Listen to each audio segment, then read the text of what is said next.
আসসালামু আলাইকুম, কেমন আছেন সবাই? আমি আজকে কোয়েল পাখির ডিম আলু দিয়ে রান্নার একটা রেসিপি নিয়ে হাজির হলাম। এই জন্য চুলাতে একটা তাওয়া বসিয়ে দিয়ে সেখানে অল্প পরিমাণ তেল দিয়ে দিলাম। তেলটা গরম হওয়ার সঙ্গে সঙ্গে ডিমগুলো সেখানে দিয়ে দিলাম। অল্প পরিমাণ সেখানে একটু হলুদ দিয়ে দিলাম। ডিমগুলো যখন ভাজা হয়ে যাবে তখন একটা বাটিতে করে নামিয়ে রাখবো। ভাজা হয়ে গেছে ডিমগুলা, আমি বাটিতে নামিয়ে নিলাম।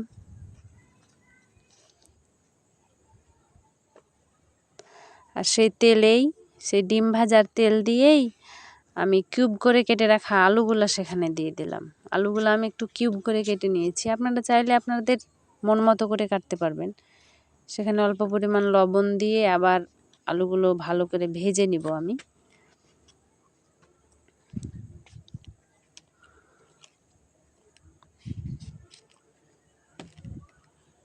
হ্যাঁ, আলুগুলো ভাজা হয়ে গেছে। এখন আমরা আলুগুলো ভাজা হয়ে গেলে আলুগুলোও আমরা উঠিয়ে নিব। তারপরে সেখানে আবার একটা চুলাতে আবার কড়াই বসিয়ে দিয়ে সেখানে অল্প পরিমাণ তেল দিয়ে দিলাম। সেই তেলে কেটে রাখা রসুন কুচি দিলাম, পেঁয়াজ কুচি দিলাম, দিয়ে হালকা পরিমাণ ভেজে নিলাম পেঁয়াজ রসুনটা।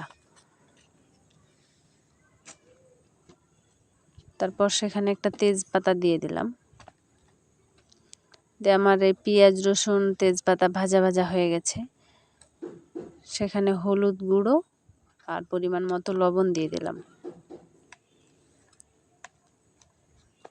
সেটাও যখন ভাজা হয়ে যাবে তখন অল্প পরিমাণ সেখানে পানি দিয়ে দিব, কারণ আমরা বেশি পানি দিব না, কারণ মশলাটা কষানোর জন্য শুধু পানি দিচ্ছি সেখানে। তারপরে সেখানে বেটে রাখা মরিচ বাটা আর জিরা বাটা সেখানে দিয়ে দিলাম।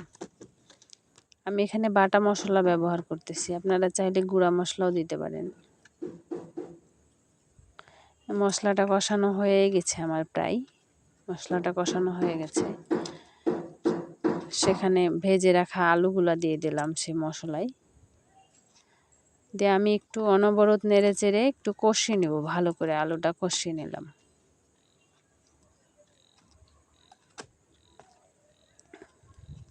দেখেন ঢাকনাটা খুলে এখন আলুটার কি সুন্দর কালার হয়েছে, খুব সুন্দরভাবে কষানো হয়ে গেছে আলুটা।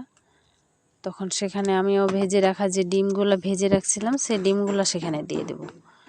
আবারও একটু ভালো করে কষিয়ে নিব ডিম আলু একসঙ্গে। ডিম আলু একসঙ্গে যখন আরেকটু মানে ভাজা ভাজা যখন হয়ে যাবে, কষানো হয়ে যাবে, তখন সেখানে পরিমাণ মতো ঝোল দিয়ে দেব। আপনারা যে যেমন ঝোল খান সে তেমন পানি দিতে পারেন। আমি একটু ঝোল ঝোল করে রাখবো জন্য একটু পানি বেশি দিয়েছি। 10 মিনিট পর জিরার গুঁড়া দিয়ে আমি সেটা নামিয়ে নিলাম।